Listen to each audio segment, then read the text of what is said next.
Minister Wu, thank you very much for that wonderful introduction, the longest and most enthusiastic introduction I've had for a very long time. Li ho, everybody. Li ho.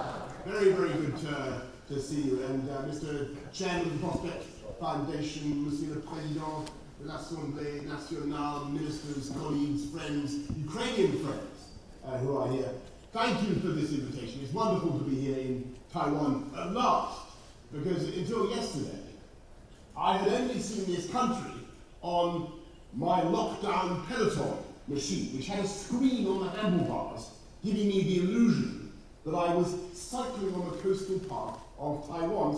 So day after day, I was up on the top floor of number 10 Downing Street, puffing away on my exercise bike and watching the rain-slicked tarmac of Taiwan strewn away in front of me. And I believed I was on this magic island. And I noticed how beautiful it is. And I also noticed, by the way, how sheer, how vertical the cliffs are, and how difficult to attack, which is a point I think that deserves to be more widely noted.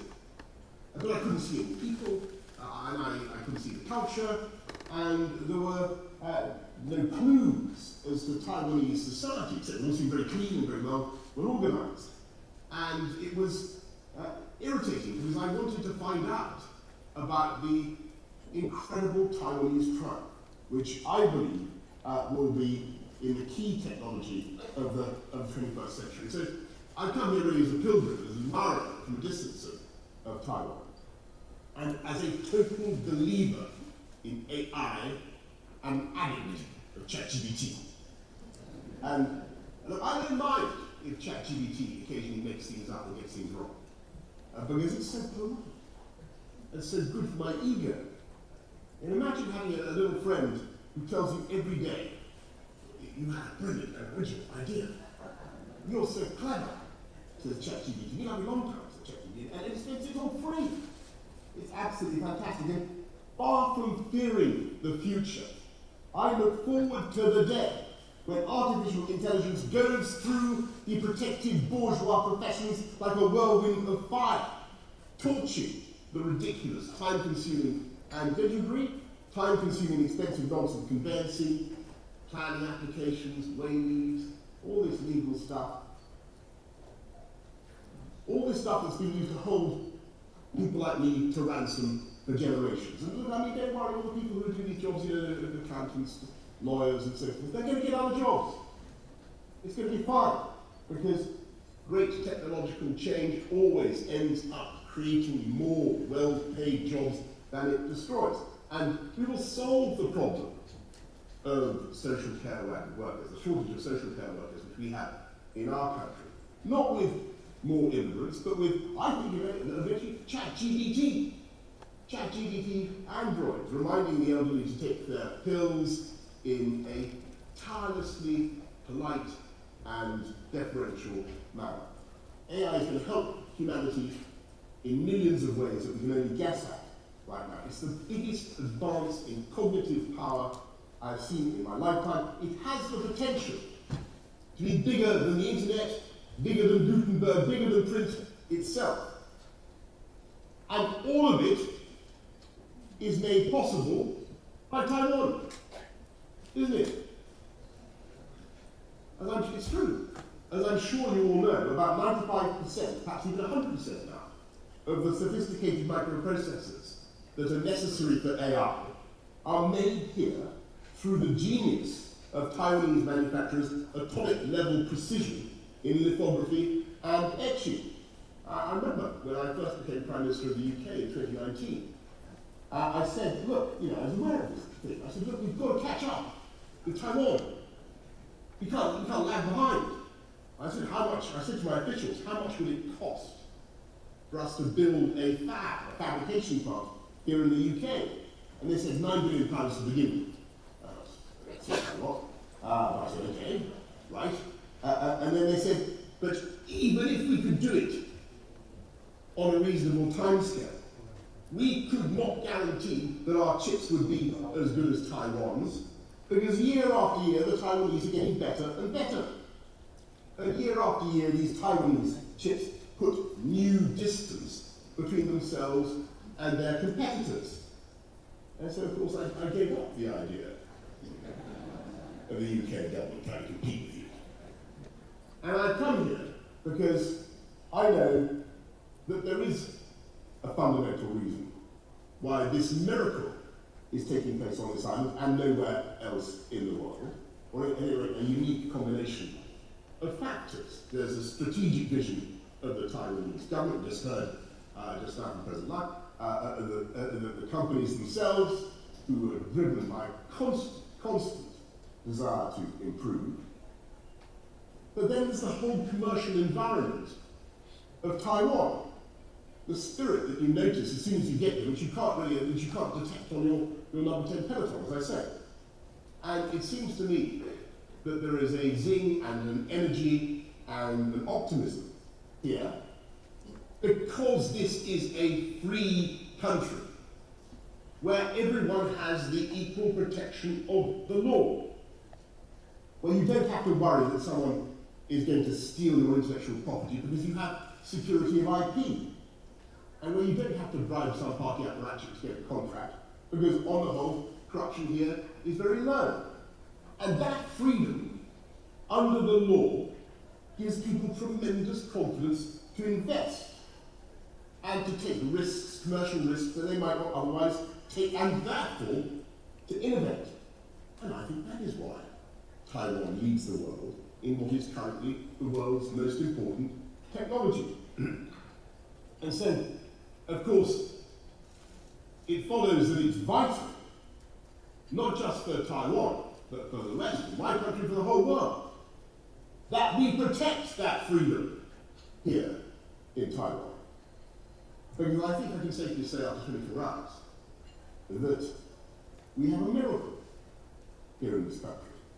A Chinese country of 24 million people, where the population feels free, feels different, and feels a strong sense of Taiwanese identity. And as far as I understand things, the majority of people do not, on the whole, want to declare that they are immediately a sovereign state independent of Beijing. Have I got that right? That seems to be the general, or a view of a large number of people, because they're aware of the sensitivities on the mainland. All they want, as we've heard from the President earlier on, all they want is to protect the status quo. To protect democratic self-government and the freedom that is at least partly responsible, I believe, for your success. And the sad thing about what is happening now is that it is not the people of Taiwan who are demanding unilateral constitutional change, is it? On the contrary, it's Beijing that is insisting without the slightest evidence that the current arrangements are somehow unsatisfactory. And every day, we see it on our TV screens. The People's Republic of China is trying to bully Taiwan into submission. And the PRC is sending boats into Taiwanese waters and planes into Taiwanese airspace, as if to remind the world, as they need reminding, of the might of the Chinese armed forces. And thereby signalling their intention by 2027, which is not very far away at all, to impose Chinese communist rule on this island, to eradicate democracy, to impose unification, and basically to run the place from Beijing. And they are signalling, and they've said expressly, that if necessary they are willing to use force. And of course, around the world, people look at the relative size of the two entities, population size, Taiwan versus the People's Republic of China, 24 million versus 1.3 billion, whatever it is. And they wonder how Taiwan could possibly survive in such a struggle. I mean, around the world they do. I don't think they worry about it here, do they? Do you think Taiwan, let me ask you seriously, do you think Taiwan can survive? Do you think this blessed island, this happy accident of history, can keep its free and democratic status? Do you? Yes. Good. Well, I'm here to assure you that I also believe that Taiwan can and Taiwan will, because it's plain to me that freedom is what the people of Taiwan want. And in the phrase of John Stuart Mill, you are lovers of your own liberty. And I don't believe that spirit will ever be crushed. And I say therefore to our friends in Beijing, and they should be our friends, by the way, that is a huge mistake to use intimidating and aggressive measures against Taiwan. And that publicly to contemplate violence is madness. Because the minute you use force to make a unilateral change to the status quo, you risk a chain of events that you cannot control, because that is, I'm afraid, what war always means. And we know, of course, that there are currently ambiguities in the official US position, the official British position, about what we will do in the event of an attack on Taiwan. And that is for a very good reason, but no one wants to get drawn out already powerful, distinguished American politicians who are willing to speak up for the defense of Taiwan. And you know that there are many in Washington who are absolutely determined to prevent what America fears would be a major change in the balance of power in the Asia-Pacific region and in the configuration of the political configuration of the first island chain. Washington is passionately against that. And by the way, we all know that the United States has the ability, the sheer kinetic power, to change the course of any war on the planet. And I know, we know, in my country, that if America did get engaged in some operation, then the chances are that they would ask for assistance from their closest partners, their AUKUS partners, for instance, France too, I have no doubt, Britain, Australia, and others.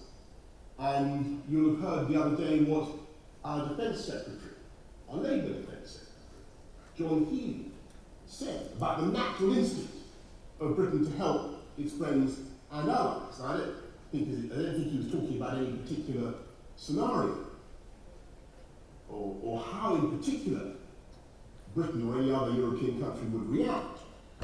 Because the truth is, right now, we don't know how it would look, how it would feel, what the occasion would demand from the Western powers. We're uncertain. And that is the whole point.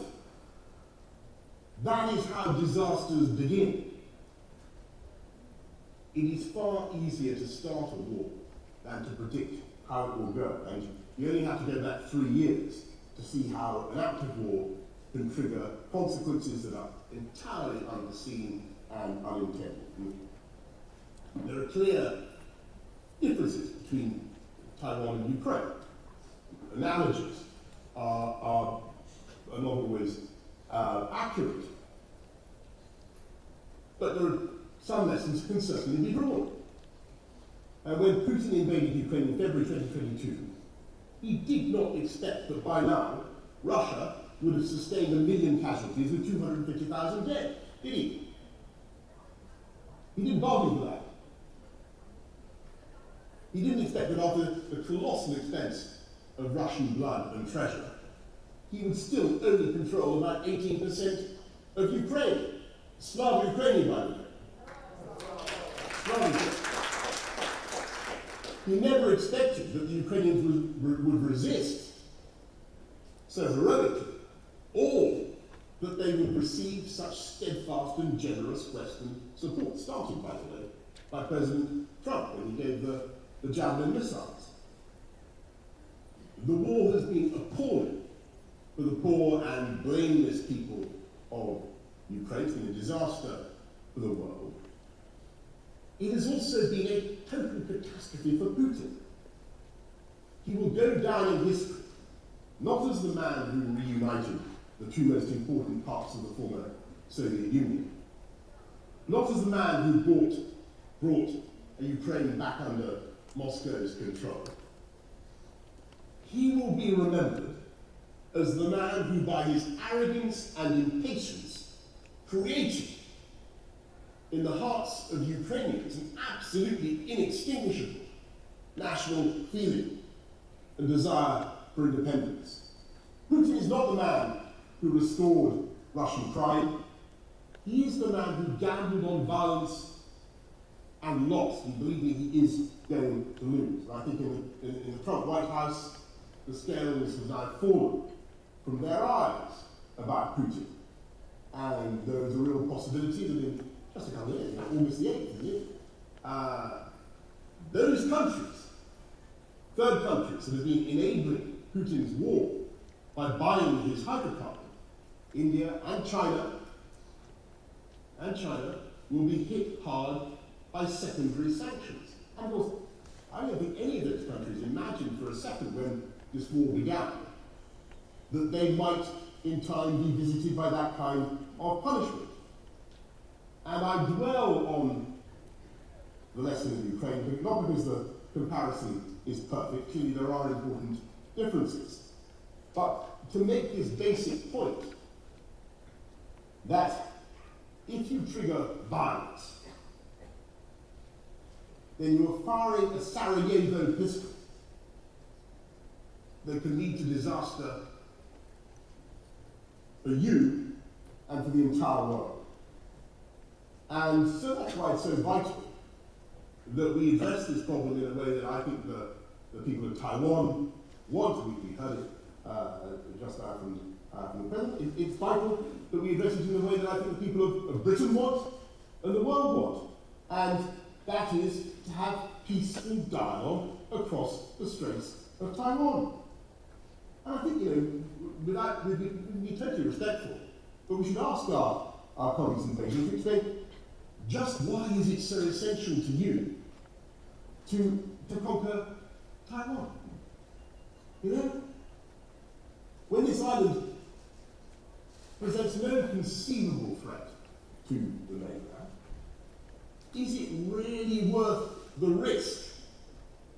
Is it really worth the risk, Beijing, when the consequences for the whole world could be so dire? And by the way, is it really necessary for every segment of the Chinese population to be ruled by the Chinese Communist Party? Can there not be places, beautiful places, that are differently Chinese? Of course they can. And by the way, it's a fantastic, I think it's an advantage for Beijing to have this innovative society. This society is incredibly fertile in technological development, right next door, investing massively, by the way, in China. And at the same time, we say to our Taiwanese friends, the purpose of my mission here today, we say to our Taiwanese friends, we're with you. We stand with you because you are, as has been said, in the front line of the struggle against autocracies. We're with you for strategic reasons, because no one wants the chaos, confusion, and uncertainty that would follow such a change in the balance of the power. No one wants that. No one wants war. And certainly no one wants Chinese domination of the first island chain. We're also with you, quite frankly, for economic reasons, aren't we? Your vital role in global supply chains, not least, as I say, in microprocessors. And all I can say in conclusion is that as China intensifies its pressure on Taiwan, I hope that we all, the West, America, the UK, all Europeans, will have the courage not to tiptoe away, not to be cowed by our desire to be deferential to Beijing, but to stand with Taiwan and to deepen our economic partnership. That's what we need to do right now as the pressure intensifies on Taiwan. And last night, I can tell you, I had a wonderful time in Taiwan so far. Last night, I went out to a restaurant called Din Tai Fung, I think. It was absolutely rammed with people, and they were eating more different and more complicated types of dumplings than I've ever seen in my life. It was a sort of temple to dumplings, this place. It was devoted to the cult of the dumpling. And I met a guy there last night And I've made it before because actually, about 6 years ago, I helped to open the first dim typhoon. Have I got that right? Yeah, I had to open the first dim typhoon in London, and they got me to make some dumplings very unsuccessfully. And I am thrilled to say that since then there are now 3 such dim typhoons in London, and Taiwanese influence is spreading the whole time. And UK-Taiwan trade, you should know, I am proud to say, is growing, and growing fast. £9 billion this year. Financial services, Johnny Walker, obviously seems to be very important. I noticed on all sorts of different colour Johnny Walker, indigo label, mauve label. I've never tasted any of these drinks, but they seem to be very popular here in Taiwan. Obviously very good for the Scottish economy. And we should intensify that economic partnership. And we are very pleased that the UK office here is well staffed and highly active.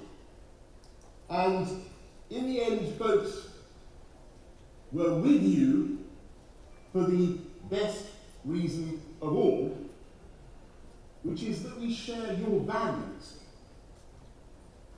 UK, Taiwan, we're 2 island democracies who understand that freedom is not just a wonderful thing because it helps you build a better silicon chip.